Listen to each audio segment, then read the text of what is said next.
मेरे YouTube channel ममता खाने hub में आप सबका स्वागत है। आज इस वीडियो में हम महालक्ष्मी व्रत कथा का श्रवण करेंगे। वीडियो की शुरुआत करने से पहले अगर चैनल को आपने सब्सक्राइब नहीं किया है तो चैनल को सब्सक्राइब करना ना भूलें। यह व्रत पूजा करने से माता महालक्ष्मी प्रसन्न होती है तथा सुख शांति एवं धन संपत्ति प्राप्त होती है। यह व्रत करने वाली स्त्री तथा पुरुष दोनों मन से स्वस्थ एवं आनंदमय होना चाहिए। इस व्रत को किसी भी महीने के प्रथम गुरुवार से शुरू कर सकते हैं। विधि नियम अनुसार हर गुरुवार को महालक्ष्मी व्रत करें। श्री महालक्ष्मी की व्रत कथा को पढ़ें। 8 गुरुवार को व्रत पालन करने से श्री महालक्ष्मी की व्रत कथा को पढ़ें। 8 गुरुवार का व्रत पालन करने पर अंतिम गुरुवार को समापन करें।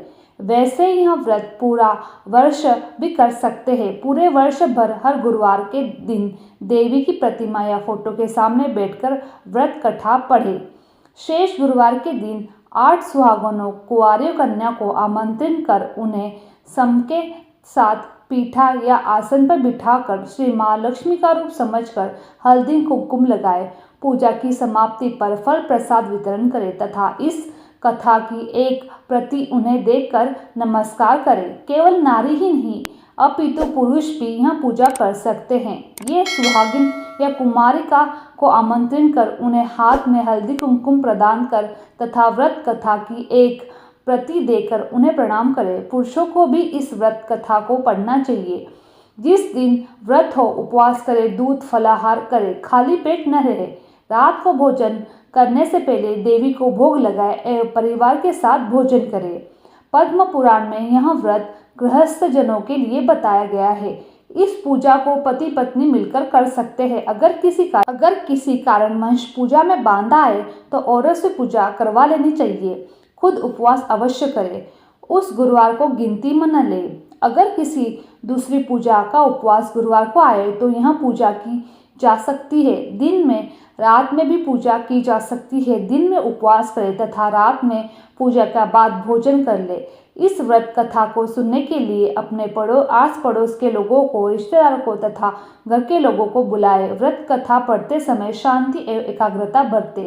अंगहन या मार्गशीर्ष के पहले गुरुवार को व्रत शुरू करें तथा अंतिम गुरुवार को उसका समापन करें। अगर माह के 5 गुरुवार आए तो 5 गुरुवार को पूजा करें। श्री महालक्ष्मी देवी की स्थापना, विसर्जन तथा पूजा विधि।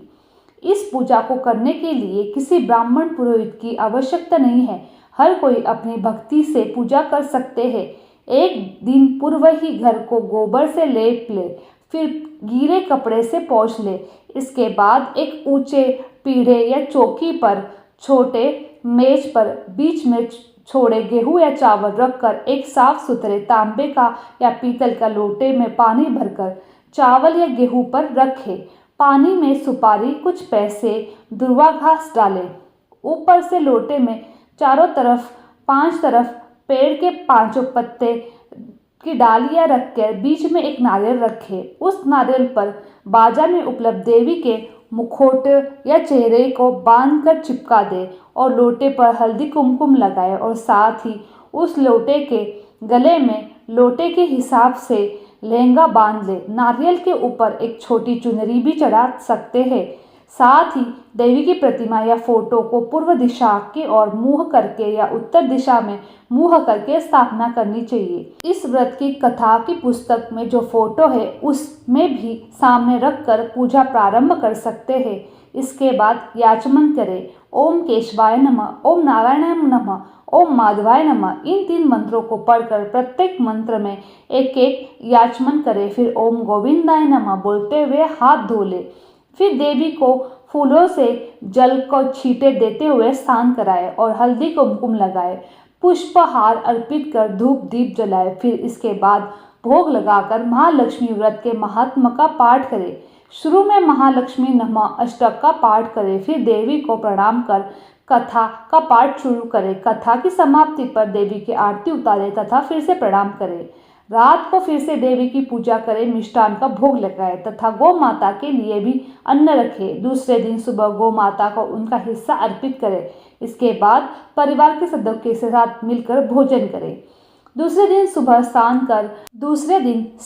स्नान कर पेड़ के पत्तों को निकाले और घर में अलग अलग जगहों पर रखे पानी को समुद्र, नदी, तालाब, कुएं या तुलसी की इसमें डाल दे। जिस जगह पूजा की है वहां हल्दी कुमकुम छिड़क कर 3 बार प्रणाम करें। इस प्रकार महीने के हर गुरुवार को, मार्गशीर्ष मास के 4 गुरुवार को, चारों या 5 हो, इसी प्रकार पूजन करें। पद्म पुराण में कहा गया है कि जो भक्त हर वर्ष श्री महालक्ष्मी की यह व्रत कथा करेगा उसे सुख, समृद्धि और धन का लाभ होगा।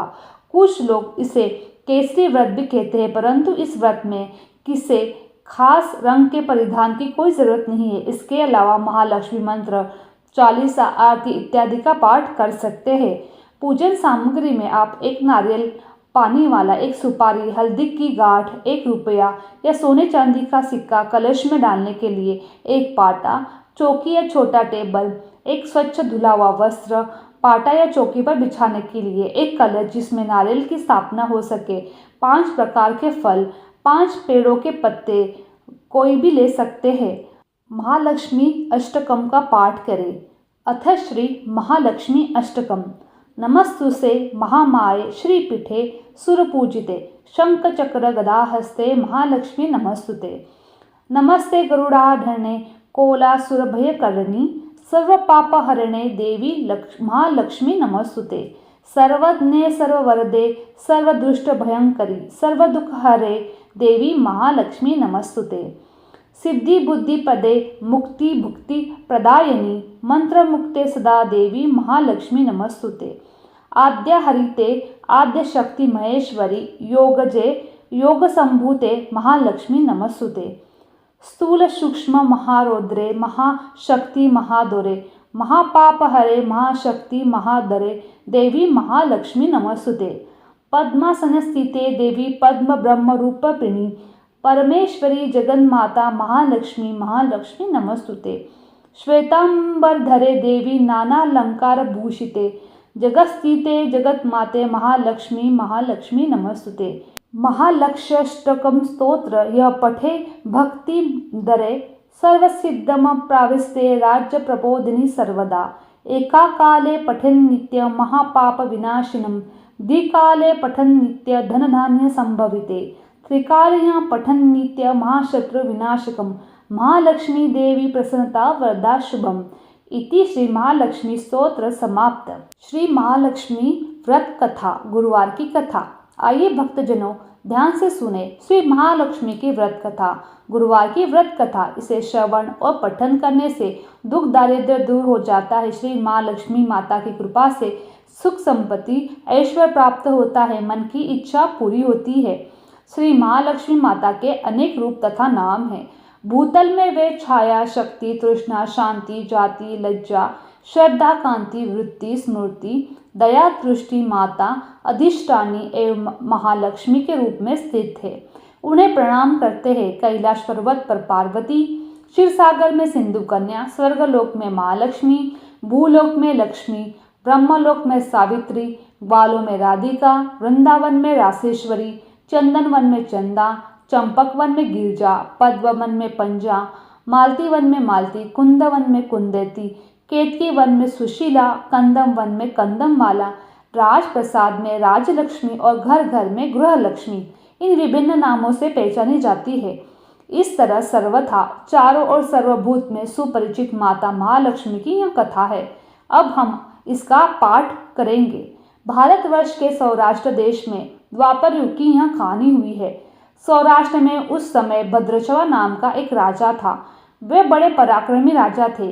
4 वेद, 6 शास्त्र, 18 पुराणों उन्हें ज्ञान था। उनकी रानी का नाम सूर्यचंद्रिका था। रानी दिखने में सुंदर, सुशीला, प्रतिव्रता थी। उन दोनों को 7 पुत्र तथा उसके साथ एक कन्या का वरदान मिला था। कन्या का नाम श्यामबाला था। एक बार महालक्ष्मी जी ने मन के आया कि वह जाकर राजप्रसाद में रहे।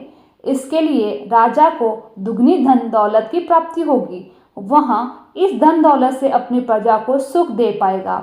गरीब के घर रहेगी तो उसे धन दौलत प्राप्त हो और वह स्वार्थी होकर केवल अपने ऊपर ही खर्च करेगा। यह सोचकर श्री महालक्ष्मी जी ने बूढ़ी ब्राह्मण स्त्री का रूप धारण कर हाथ में लाठी लिए सहारे रानी के द्वार पर पहुंची। यद्यपि उन्होंने बूढ़ी औरत का रूप धारण किया था, पर उनके चेहरे पर देवी का तेज था। उन्हें देखते ही एक दासी सामने आई। उसने इनका नाम, धाम, काम, कर्म पूछ डाला। वृद्ध ब्राह्मण का रूप धारित माता लक्ष्मी ने कहा, बालिके, मेरा नाम कमला है। मेरे पति का नाम भुवनेश है। हम द्वारिका में रहते हैं। तुम्हारी रानी पिछले जन्म में एक वैश्य की पत्नी थी। यह वैश्य गरीब था। दारिद्र्य के कारण हर रोज घर में झगड़े होते थे तथा उसका पति रोज उसे मारता था। इन बातों से तंग आकर वह घर छोड़कर चली गई तथा वन जंगल में खाली पेट भटकने लगी। उसकी इस दशा से मुझे दया आई। तब मैंने उसे सुख समृद्धि देने वाला महालक्ष्मी कथा की व्रत की कथा सुनाई। मेरे कहने पर उसने श्री महालक्ष्मी व्रत किया। श्री महालक्ष्मी प्रसन्न हुई। उसकी गरीबी दूर हुई। उसका घर संसार दौलत संपत्ति से भर गया। बाद में पति पत्नी दोनों परलोक सिधारे। लक्ष्मी व्रत करने के कारण लक्ष्मी लोक में रहे। उन्होंने जितने साल महालक्ष्मी व्रत किया उतने 1000 साल उन्हें सुख भोग मिला।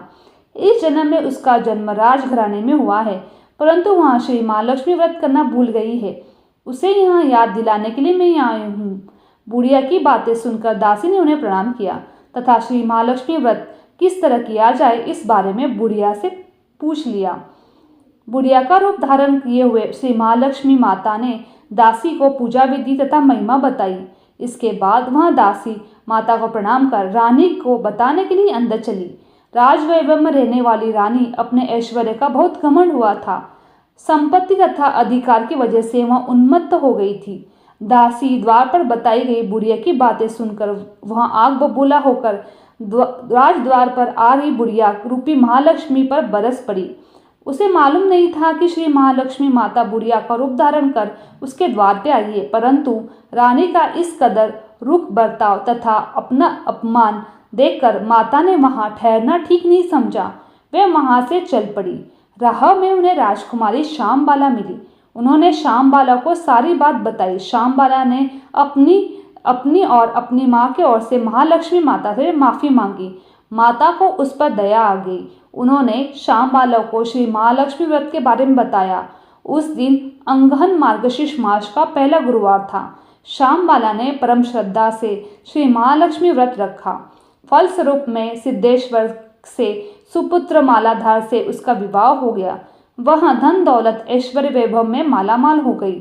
पति के साथ ससुराल में आनंद से दिन बिताने लगी। इधर श्री महालक्ष्मी का रानी पर क्रोध हुआ। फल रूप में राजा भद्रशवा का राज्य एवं राजकारोबार नष्ट हो गया। यहाँ तक कि उनके खाने के लाले पड़ गए। ऐसी हालत में एक दिन रानी ने राजा से निवेदन किया कि हमारा दामाद इतना बड़ा राजा है, धनवान है, ऐश्वर्यशाली है, क्यों न उसके पास जाए, अपनी हाल उसे बताए, वह हमारी जरूर मदद करेगा। इस बात पर राजा भद्रशवा दामाद के पास रवाना हुआ। राज्य में पहुंचकर एक तालाब के किनारे थोड़ी देर विश्राम लेने के लिए ठहरा। तालाब से पानी लेने आते दासी ने देखा। उन्होंने विनम्रता से उनकी पूछताछ की। जब उन्हें यह मालूम हुआ कि वे रानी श्यामबाला के पिता है, तो वे दौड़ते हुए जाकर उन्होंने रानी को सारी बात बताई। रानी ने दासी के हाथ राज परिधान भेजकर बड़े ठाठ से उनका स्वागत किया, आदर सत्कार किया, खान पान करवाया। जब वे लौटने लगे तो सोने की मोहरों से भरा घड़ा दिया। राजा भद्रशवा जब वापस लौटे तो उन्हें देखकर रानी सूर्यचंद्रिका खुश हुई। उन्होंने सोने की मोहरे से भरा घड़ा खोला, पर हाय भगवान, घड़े में धन के बदले कोयले मिले। यह सब श्री महालक्ष्मी के प्रकोप से हुआ था। इस प्रकार दुर्दशा में और कई दिन बीत गए। इस बार रानी स्वयं अपनी कन्या के पास आई। वह दिन अंगहन मास का अंतिम गुरुवार था। श्यामबाला ने महालक्ष्मी का व्रत किया, पूजा की, अपनी माता से भी करवाया। इसके बाद रानी अपने घर आई। श्री महालक्ष्मी व्रत करने पर उसे फिर से अपना राजपाट, धन दौलत, ऐश्वर्य प्राप्त हुआ। वह फिर से सुख शांति आनंद में जीवन बताने लगी। कुछ दिनों बाद राजकन्या श्यामबाला अपने पिता के घर आई। उसे अपने घर देखकर सूर्यचंद्रिका को पुरानी बातें याद आई। यही कि श्यामबाला ने अपने पिता को घड़ा भर के कोयला दिया था, उसे तो कुछ भी नहीं दिया था। इसी कारण श्याम बालक को पिता के घर आने पर उसका कोई आतिथ्य नहीं हुआ, बल्कि अनादर हुआ, पर उसने इस बात का बुरा नहीं माना। अपने घर लौटते समय उसने पिता के घर से थोड़ा सा नमक ले लिया। अपने घर लौटने पर उसके पति ने पूछा, अपने मायके से क्या लाई हो? इस पर उसने जवाब दिया, वहाँ का सार लाई हूँ। पति ने पूछा, इसका मतलब क्या हुआ? श्यामबाला ने कहा, थोड़ा धीरज रखे, सब मालूम हो जाएगा। उस दिन श्यामबाला ने सारा भोजन नमक बिना डाले बनाया और परोसा। पति ने खाना चखा। सारा खाना नमक बिना उसे स्वाद न लगा। फिर श्यामबाला ने थाली में नमक डाला। इससे सारा भोजन स्वादिष्ट लगने लगा। तब श्यामबाला ने पति से कहा, यही वह मायके से लेकर आई है। पति को उसकी बात सही लगी। फिर वह दोनों हंसी मजाक करते हुए भोजन करने लगे। कहा गया है कि इस तरह जो कोई श्रद्धा भाव से श्री माँ लक्ष्मी की पूजा करता है उसे माता की कृपा प्राप्त होती है, सुख संपत्ति शांति प्राप्त होती है, सभी मनोकामनाएं पूर्ण होती है। परंतु यह सब प्राप्त होने पर माता की पूजा करना न भूलनी चाहिए। हर गुरुवार को व्रत का पाठ अवश्य करना चाहिए। इस तरह माँ लक्ष्मी की महिमा भक्तों की मनोकामना पूरी करती है। इस प्रकार श्री महालक्ष्मी गुरुवार की कथा संपूर्ण होती है। बोलो महालक्ष्मी माता की जय। अथ श्री महालक्ष्मी अष्टकम। नमस्तुते महामाये श्रीपीठे सुरपूजिते शंखचक्र गदाहस्ते महालक्ष्मी नमोस्तुते।